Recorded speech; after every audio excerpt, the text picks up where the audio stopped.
We are Steve and Jill. Together, we've been buying and reselling land since the 90s. Our data-centric approach leaves our buyers asking, how can you sell it so cheap? Here on the Land Academy Show, We answer that and more. I'm Stephen Jack Butella. And I'm Jill DeWitt, and this is the Land Academy Show. This is episode number 1974, and today we are talking about researching Land Academy prior to joining. And then go ahead. When's it appropriate to add money or maybe take away money from your offer price? These are two fun topics, actually. Fun. They are. I think that, That's I think researching something before you spend some dough on it is important. Thank you. It is important. I also think that taking away and adding money is crazy simple as it sounds from your offer price or when you're selling the property. It's imperative to success. Mm-hmm. So it sounds simple, but both these things sound super simple, but they're crazy important. Mm-hmm. That's what I said. Each week on the show, we answer questions from our Land Academy member Discord forum. We review land acquisitions from our weekly member webinars, and we take a deep dive into 2 land-related topics by request. If you want a sneak peek of our Discord forum, go to landacademy.com. It's free. Cool. All right, and don't forget, if you need some help or you're interested, questions, whatever it is, just send a note to my team via support@landacademy.com. Let's take a question. All right, Greg wrote, I have a place under contract to buy, about how to close on it. I have a place under... Here, how about, I'm going to read it. I'm confused with this first sentence. I got a place under contract to buy, and I'm about to close on it. I sent out the photographer to get some photos, and right away, right through the neighbor's place, the photographer gave the neighbor my contact information. He's got to drive through the guy's driveway. The neighbor's not happy about it. The photographer's probably not happy about it.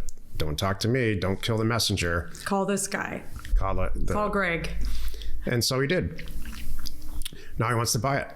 The neighbor wants to buy it. He's not real interested in having people drive through his driveway, and it's in a survey. So he's not debating whether or not there's right of way, which usually happens. Mm-hmm. His price isn't as much as I'd like to get, but it's still a moneymaker, and it could make a real long-term pain without the right of way. He suggested a double close on it. And we are going for that. I'm excited to see what happens. Everybody wins. Yeah, I would not double close on this. Well, if it's already out there and disclosed and everything's fine with it, then yeah. Why would you double close? He suggested a double close? Yeah. Don't rock the boat right now. Does he know the owner? Is he going to go around you on the deal and go talk to the seller and say, you know what, how about I just buy it and cut you out? I'm assuming we're past that. We're down the road. There's contract sign. And it's going to be okay. So let's take a couple steps back. Selling property to neighbors is the greatest thing ever. Sure. You buy a piece of property, and the key word here is buy. You buy it, you own it, and then you talk to the neighbors and say, hey, I'm about to market this.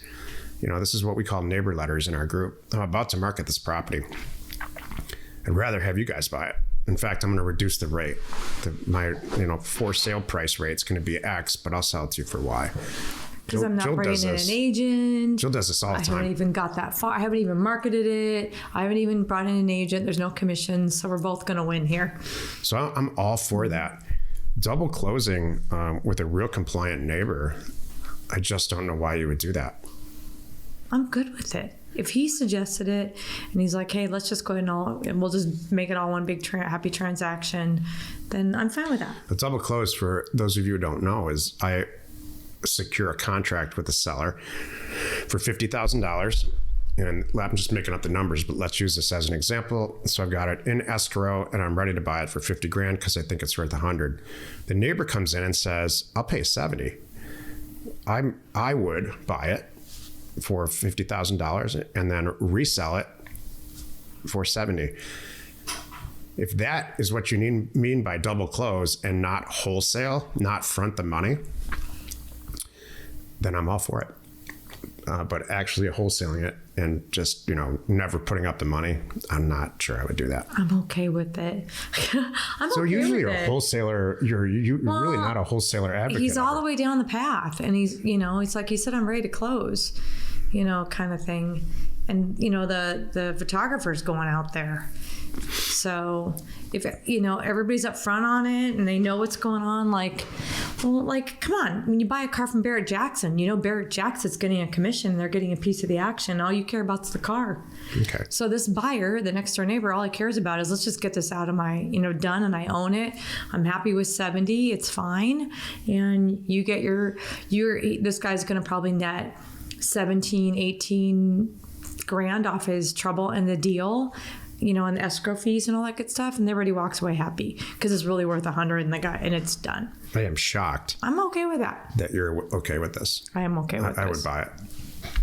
It's going to cost you like $800 more in escrow fees to make sure you own it. Anyway, we're going to agree to disagree today.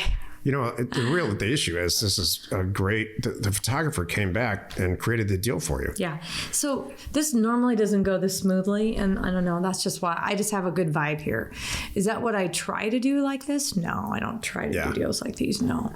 There's a lot of ways to happened. A lot of ways to slice these deals. And this is a good example of, this could have been a negative situation. A lot of times it's like, you're not driving, no one's going to use my driveway.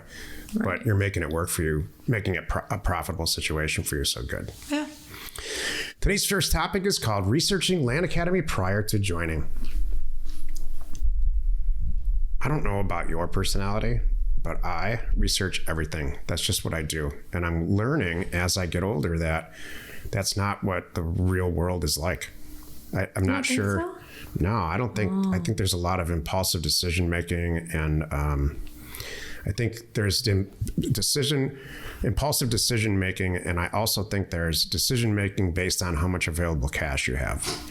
And those are two pretty dangerous things, in my opinion. I think that you should do, especially for something like as important as finding a new career or adding another stream of income to your household, which is both of those things. Land Academy can be both of those things pretty effectively.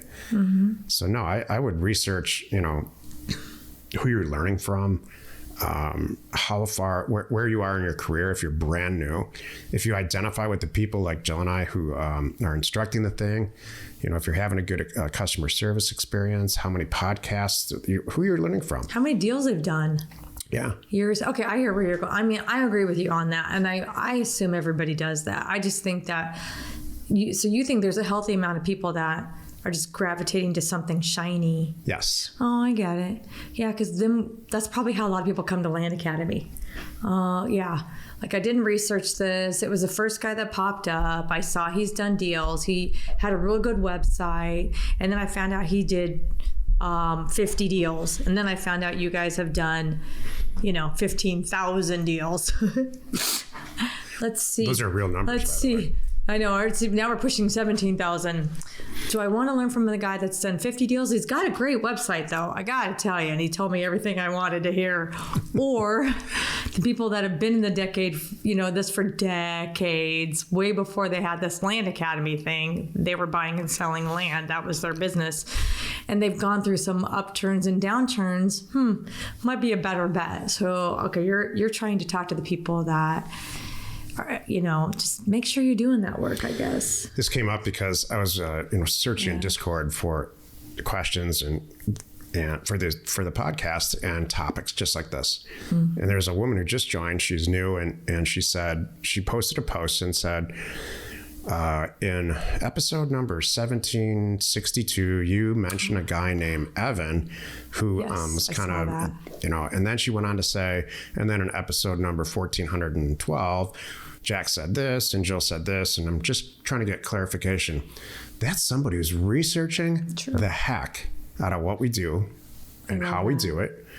She's probably bought into the fact that it works. These are people we can really, really, really help that are taking it seriously, and they're showing up in a master's degree / PhD way. Yeah, I agree. So the flip side of that coin is, and this is not a rant by any stretch. you join something like Land Academy, not necessarily Land Academy, and you show up. I've seen this all through education. You see this in college. They show up and they say, okay, I'm ready to be awesome. It's on you, and tell me what to do. And so they're just not putting the research and the time and the thought and the energy into taking this super seriously and consequently making a ton of money. To take that a step further, Jill and I are in the middle of instructing Career Path, which is our kind of advanced class. And boy, everybody in Career Path is really well researched. They want to be there. And, every single session in Career Path, we're reviewing their actual deals. It's a joy to be in a group like that. And geez, it's super joy to instruct it.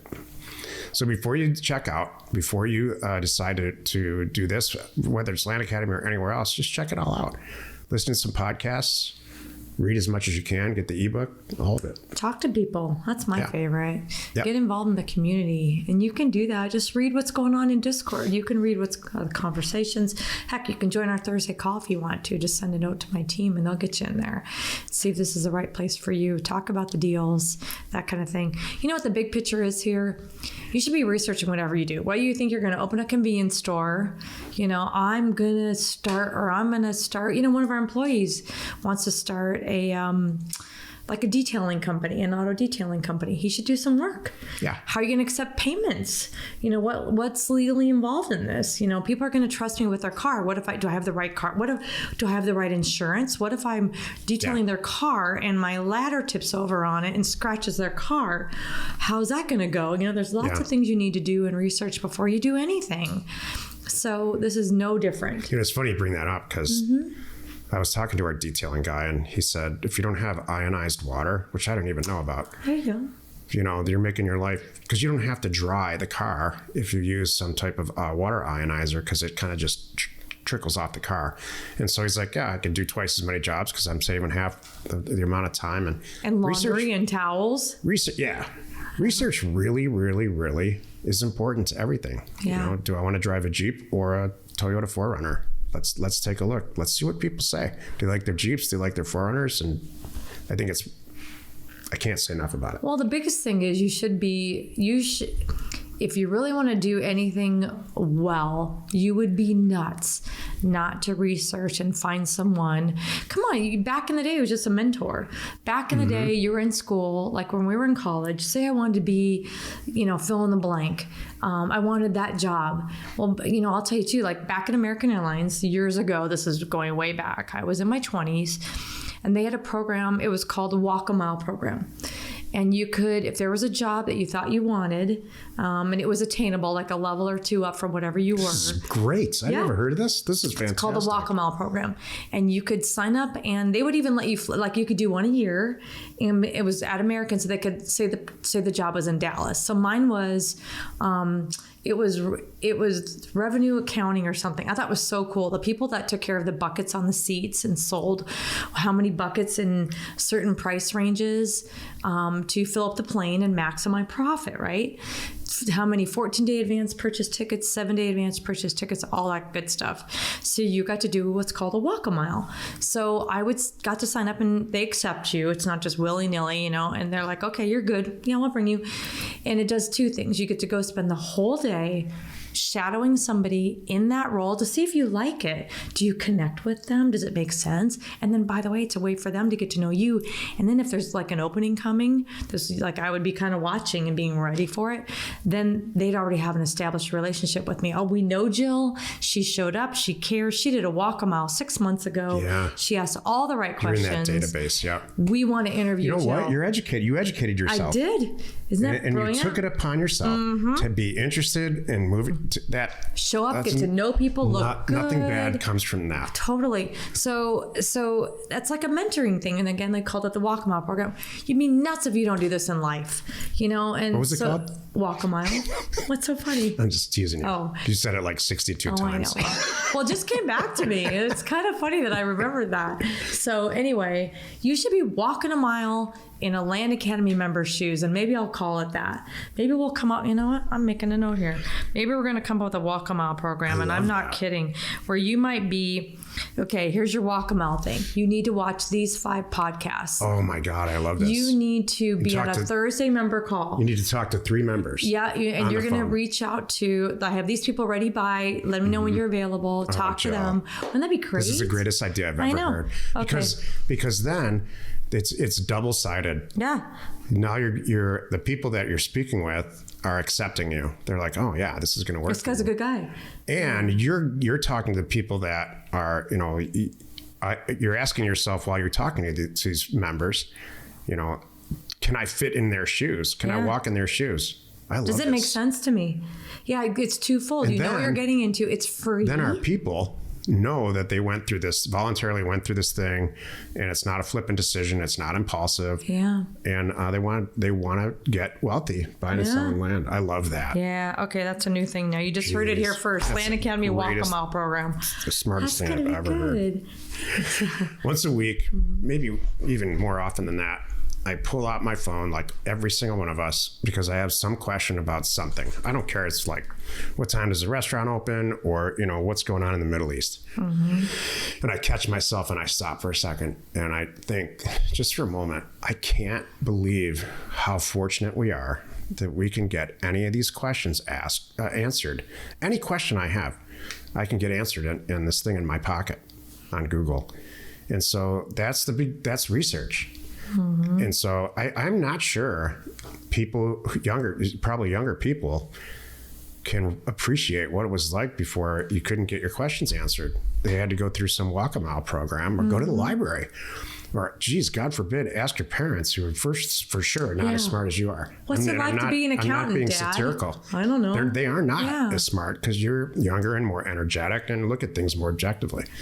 And so research, it's imperative, and it makes you a better person no matter what. You know, did you ever talk to somebody and like, yeah, I went down that rabbit hole and I lost 8 hours because that's research. And I don't think going down a rabbit hole is a bad thing.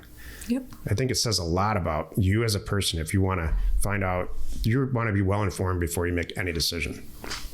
I love this. I'm excited. I'm making notes. I really am too.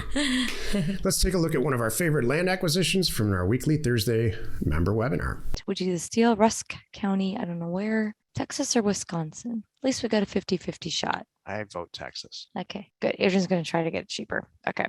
We're going to guess Texas right now. I think you did amazing because it's the right acreage. Good job. 3.36 acres. Accepted offer is $8,000. Thinks we can sell it for $25,000. And on the county road, everyone's alive. There's a house next door, but overall very rural attributes. On the back of the property, there's a pond. However, the property is very narrow.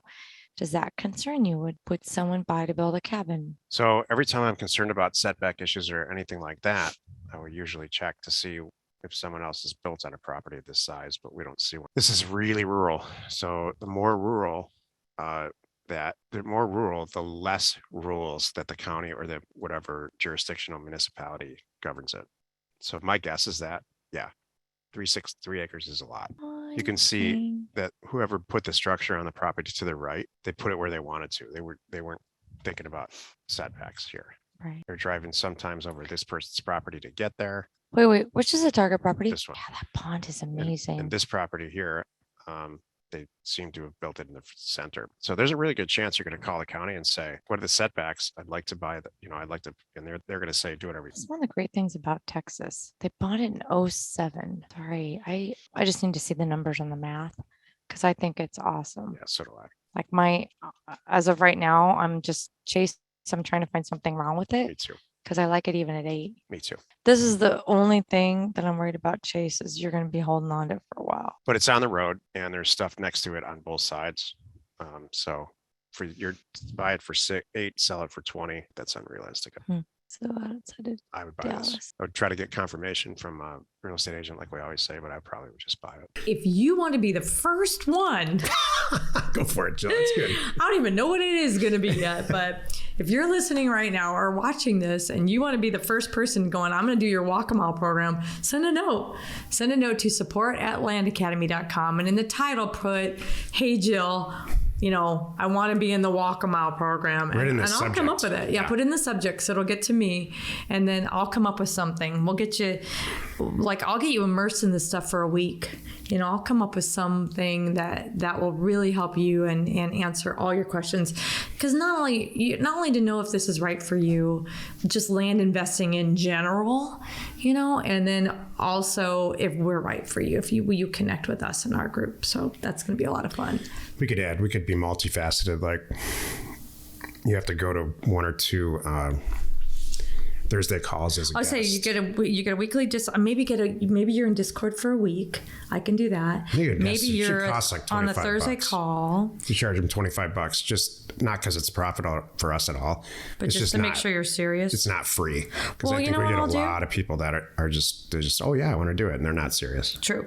Well, we used to do a thing back when I'd close membership, which we might be getting ready for that too soon. But I would have a wait list, and then you had to pay to get on the wait list. It was like $100. But then when I opened up Land Academy again, you got that off your membership. So I'll do something like that. Maybe you pay a deposit, whatever, and then perfect. It's a credit. That's great. That's fair. So I like that.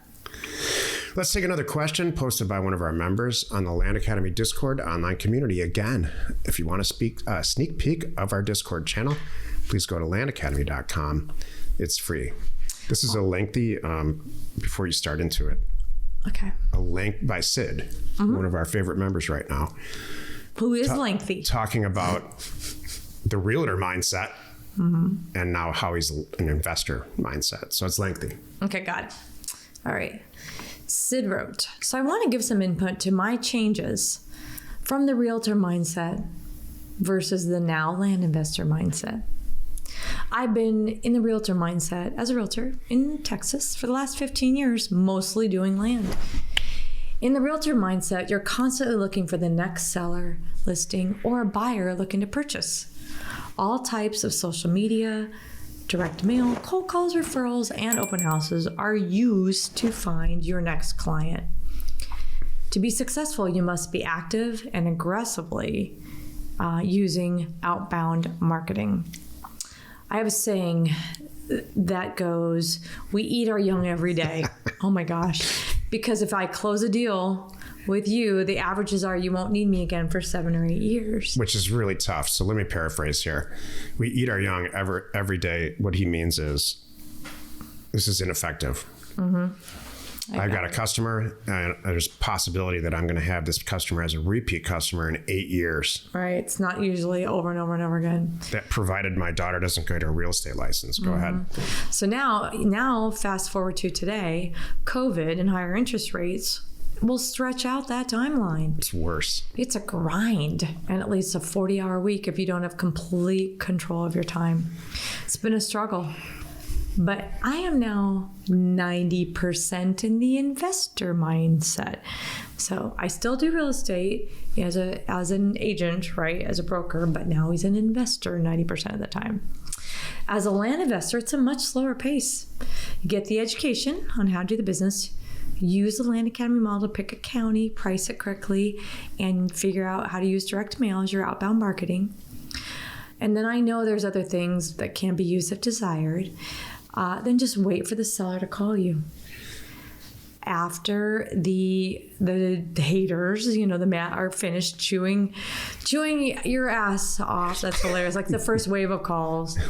The remaining ones want to or need to sell the property. That's right. And then it's our job only to negotiate a win-win for both parties. And best of all, you can control your time by outsourcing the parts you don't like. And the business can be done from anywhere in the world. That's right. Which is, as you know, we did it from an RV. So slow down, develop the land investor mindset, and build your business. I wish all of you great success in your journey. That's sweet. That's nice. This is a total prelude into the next topic. Yeah. Let's go right into it. I love that entry. That's really good. Today's second topic is called when to add or take away money from your offer price. Which is really getting to know your people. You know what I mean? So let me start with this. The whole topic came up today as we were talking. I'm like, you know how I am, Jack. I do. When you Jill, have I know how you are. Broker, especially with brokers. Here's the deal. You have a broker, they're marketing a property for you, it's not moving. They automatically assume it's not the posting, it's not the views, it's not that it's not reaching the right people, it's not the pictures or the lead photo or heaven forbid what they wrote or anything about it. It's got to be the offer price. So their automatic assumption is we got to lower the offer price. I'm like, hold on a moment. Are you even talking to these people? What's going on here? Are we reaching the people? Are the photos right? Well, then on the flip side, so that's one thing that brought up this topic, you know. And the other thing is, as investors, right? Like I put a lot into not only what we're going to sell it at, but what we're going to buy it at. When I say I mean him and I, Jack and I as a team. A lot goes into these offer prices. So sometimes people are like, oh, I just need to add money. I want this property so bad I need to add money to it. Or accept an offer that's higher than I really think it should be, but they signed it. I need to do this deal. Hold on a moment. Sometimes there are appropriate situations to add money and take away, but not always. And the whole underlying topic is, are you talking to these people? Are you really finding out everything you can about it and having those tough conversations? Look, here's the deal. And I love this topic. It was Jill's idea. I'm going to tell you a story. And this is the truth. This is the painful truth, as Jill just said. Right. When I first sent my first mailer out, it was around 2002-ish, something like that. Let me preface it. Not when we started this business, but when you fast forwarded to sending out offers. When I converted our business or added to my existing revenue stream back then, which was going to tax sales, buying properties and reselling them, that was kind of drying up. So I looked around frantically to try to find another way to buy a cheap property. And I came up with getting a data set from the county. Brilliant. And putting a mailer together just like we do now. We didn't have RealQuest or DataTree or any of this stuff, any of these tools. Right. And I sent the letters out. We didn't have Google Earth. We didn't have Google, actually. Brilliant. It's amazing. And so I sent it out with no real way to see what came back, to see if it was a good property to buy or not. So I went to the Coconino County, Arizona assessor's office and asked them. I already called and knew that they had the assessor database for sale, because from a statute standpoint, they have to make it public information. They did. I got the CD, excitedly drove home a couple hours, I put it in the computer, and spent the next 2 weeks deconstructing it and putting it back together so I could get it in a format where I could send everybody an offer that I thought was appropriate. Brilliant. So I did, and I sent probably 2,000 or 3,000 letters out. I don't remember the exact letters. There was no way to price it. There was no way to know where it was physically. I had no idea. All I could see was the acreage, the size, and the fact that it was vacant, that it was called NEC back time, which is not yet classified or something. Mm-hmm. And I sent a $500 even offer out, and I got probably 150 signed offers back. And of course, I'm jumping around and dancing around, and I immediately got somebody to call them back and immediately got somebody who I knew personally to call them back and set up escrow when it ended up being a real deal. We didn't look at the property. We didn't do anything that we do right now. And I made a bunch of money. So I bought a lot of property and resold it on eBay. So stuff I was buying for $500, spent $200 or $300 on escrow, because I negotiated a great deal with First American, because I was sending them hundreds of offers a week, hundreds of deals. And it went on beautifully. Those days are gone. We have a substantial number of people that probably should have gone through the Walk in My Shoes program. What's it called? Walk a mile. Walk a Mile program, because they are Jacks. They're not Jills. They are not personalizing That's good. the sellers. And I didn't have to. And the person that was calling them back didn't have to, because they never received anything like that ever. They have been told by real estate agents, because the properties are so cheap. They've been told by real estate agents, we can't sell this property. You think I'm going to sell this property for $1,000 and make 6% on that? No, that's it. And so they were in a back tax default situation, and our business is so different now. If you did that now, no one would. There's just all that property's gone, and you know what? It wasn't very valuable anyway. All it was capitalizing on my part, capitalizing on the fact that you could buy an acre and a half in Coconino County, which is beautiful in Arizona, by the way. I would love to have 90% of that property back, buying it for $500 and selling it for $1,500. We made a great living doing that. So those days are over. The days now of buying a property go like this. You send out an offer, you price it correctly, you're really smart and slow about it, like Sid said. And you have somebody answering a phone like Jill, who's a lifelong corporate career salesperson and takes it in her soul to personalize and develop a relationship with the seller. That's good. Pricing is part of it. Big part. Is it going to make or break the deal? No. You know what makes or breaks the deal? The minute Jill picks up the phone and that moment she connects with that seller. It might take 10 minutes for her to turn around an angry seller and create a deal, create a real estate deal. It might take an eighth of a second because they're ready to sell anyway. But whatever it is, whatever it takes, she does it. So my point, long-winded point here is sending the mail out, pricing it correctly or incorrectly, and doing the mechanics of what I do on the Jack side is so much less important now than it used to be. That's really, really good news for you if you're a Jill. Or if you can be a Jill, because I can be a Jill. I've had her job. I can do it. It's just not my favorite. I don't want to get up in the morning. It doesn't get me going. You know what's funny about this? I love this topic. This topic has brought up all these different things. You took it to a personal. How funny is this? I'm kind of Jack right now, and he's kind of Jill right now. Because my thing is, I'm talking about the money and the property. And it's a line item. So just let me preface this. She's right. In this case, you are not going to get a cheaper offer on the buy side unless you personalize yourself with the seller. On the sell side, the real estate agent's always going to plug you and say, well, it didn't sell because it's too expensive. Right. You either personalize yourself. Jill's going to either personalize herself with that real estate agent or get another one. Right. Well, my whole point is, it's all intertwined. I guess that's the whole thing. You very correctly a long time ago had me sit down and say, see all these properties?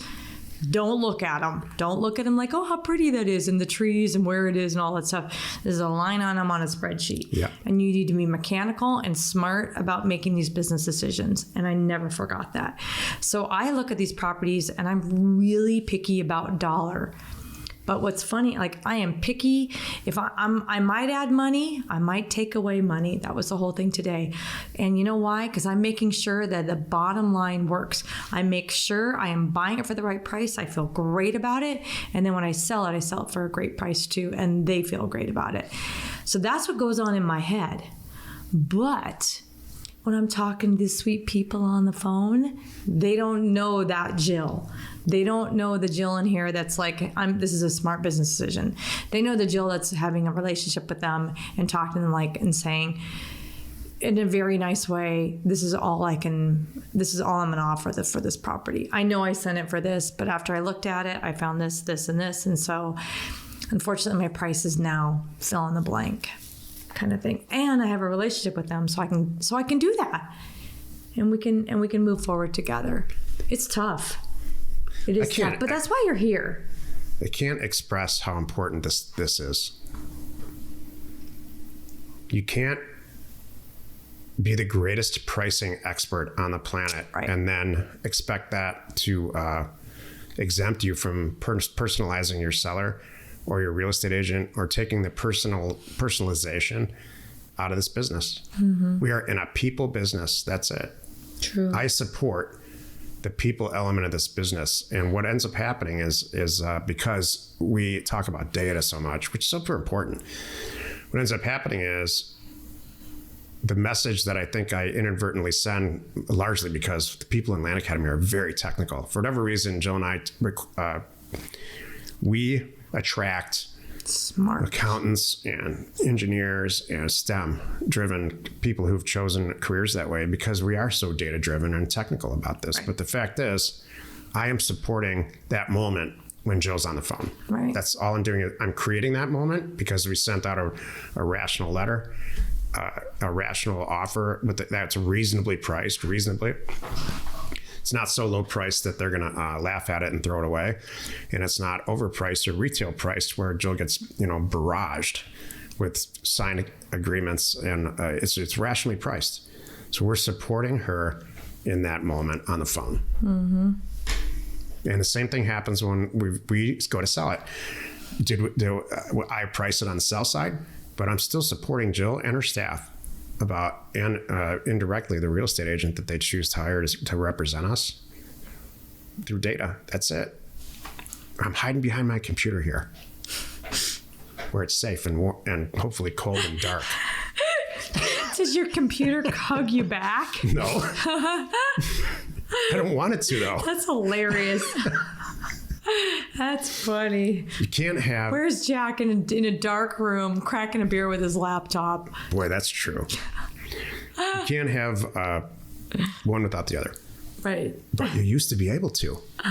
That's it's just true. A different situation. We're in. All this data that we have now is available. It was not available back then. You had to really, really work for it. You had to drive there and get a CD. It's true. And write a check for $50. I remember that. A check, which is unheard of now. Exactly. Let's take a look at another one of our favorite land acquisitions from our weekly Thursday member webinar. Pepper County, Virginia. Hello. Accepted offer price is $20,000. Retail comps seem to be around 60 to 70,000. It's 3 acres. Wooded within an hour of DC. Kind of narrow and pizza shaped. Sure. Adjacent to homes and farms. Access, no problem. I like it all. I'm good with it. All of It's kind of neat that I can walk all the way back there and it's mine. Boy, that Google Really? card didn't go anywhere around there. What's that about? Or it's Not- Starlight. No, just Huh. forgot about this area. Yeah, apparently. That's okay. Again, this is easy to value next door. This is 20 acres next door with the structure. We're buying this for 20,000. 500,000 for 20 acres and a bunch of structures. This is vacant land, 3 acres for 20. 20. I'm not sure. So that lends itself to be a little, but that's okay. 32 properties sold for more than 2 acres for sale, 18. That's 2 acres. really good. Well, 2 acres sold for 20. 3 acres for 50. You look at, please go back because look at that's 150 days on market. Please give me, I'm looking at the real numbers here that just sold in the last few months. So 22, 36, 45. 50. But let's, these are different markets. Yeah. Have to dig in. We need to get down into that area. This passes my, this is a great, so here's Culpeper. Property's right around 20 acres for 65,000. Yikes. Darn. 7 acres for 60. So at just going this far and stopping through phase one, due diligence, or whether, it seems expensive. And get somebody to tell you it's worth 60, 70, which is totally possible. But I think it seems expensive. It seems like a buy for 10, 15, sell for 30. Thank you. I just was letting you catch up with me. No, I know. I can read Jill's mind. I'm like, wait for it. He'll come to the conclusion. I know the game. Yeah. Jill, you have something interesting, inspirational, to share. I'm sure it's interesting. I'm thinking about this walk a mile program now. And you know what? If you are serious about this, you'll be serious about doing that. That's what I think. Uh-huh. It weeds people out naturally. Uh-huh. Yeah. Then I know you're not just in it for something shiny. Because let me go back and if I haven't hit this home in a while, I'm going to hit it home. We at Land Academy do not want people who are here for something shiny, for a fast buck, for a side hustle. Cool, because it's not going to work. Or it's something cool I want to talk about or whatever. I don't know. We don't, no offense, this is not the place. But if you're really here because you sold a company, retired from this, I'm just done with fill in the blank. I worked my way up the corporate ladder and I can't take it anymore, kind of thing. You are welcome in our world, you know, and you're the right person that you want to do some recon and you really want to dig in a little bit before you make a very, I'm going to say this is not a huge financial commitment because it's not like you're going back to school to get a PhD. This is not $100,000 price tag thing. But it's still going to take a lot of your time and a lot of your energy, and you want to make an informed decision. So if that's you, then you're in the right place. You like that? I love it. How about you? What have you got informational to share with us today? Here's how you get rich. It's going to take at least 2 years. Yeah.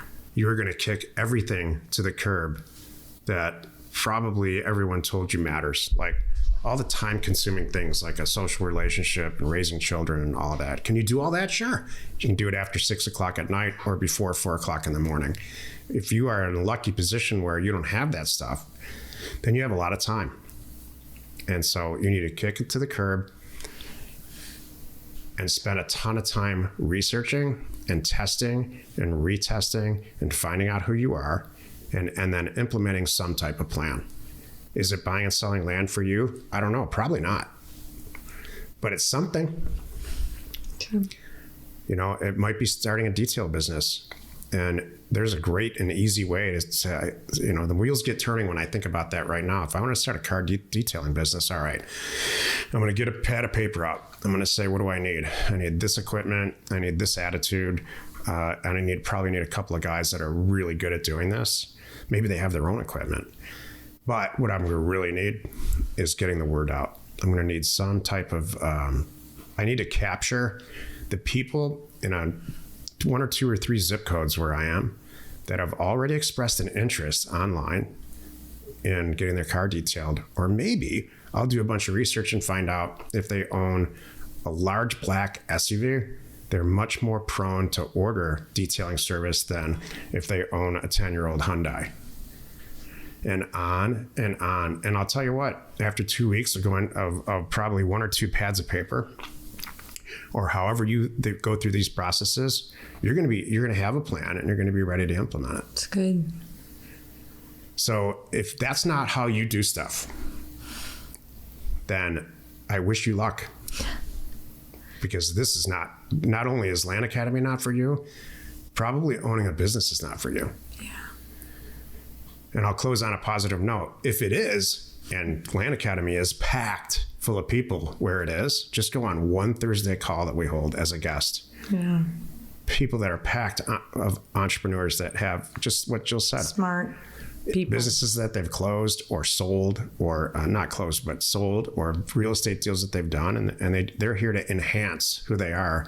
They're not here to expect to be created and find out who they are. They already know. We're not going to help you to find out who you are. Call your mom for that. We are going to show you how to send some mail out, make a couple $1 million a month if you want. That's awful. Wait. Before we wrap this up, what would your dad say about you? I'm like, I'm trying to think what my mom would say about me. Jill's mom is still alive, and my dad he's still alive, and we laugh constantly about how similar they are. Yeah. They don't know each other. I think they don't even know if they've ever met each other. They've never met. No. How similar they are. And that's why Jill and I have very similar screwed up personality traits. We can relate. My dad would say something like, well, if I had the answer to that, yeah, he wouldn't answer. He doesn't know. My dad doesn't understand. and it's fine. My mom would just still pat me on the head. That's great, honey. Send me on my way. My dad would do the man version of that. There we go. I don't understand. Didn't understand you then and don't understand you now. Exactly. That's very true. So don't forget, you can reach us for help and for questions simply by sending a note to my team, support@landacademy.com. Join us next Wednesday for another interesting episode. Buy land cheap and sell it for more. Usually a lot more. We are Jack and Jill. Information and inspiration to buy undervalued property. We hope you found our content valuable and we appreciate your support. If you have not already, please check out our channel and hit the subscribe button. And your comments and suggestions help us to create the content you're here for. Hitting the like button helps to support our channel's algorithm and gauge your interest for future shows.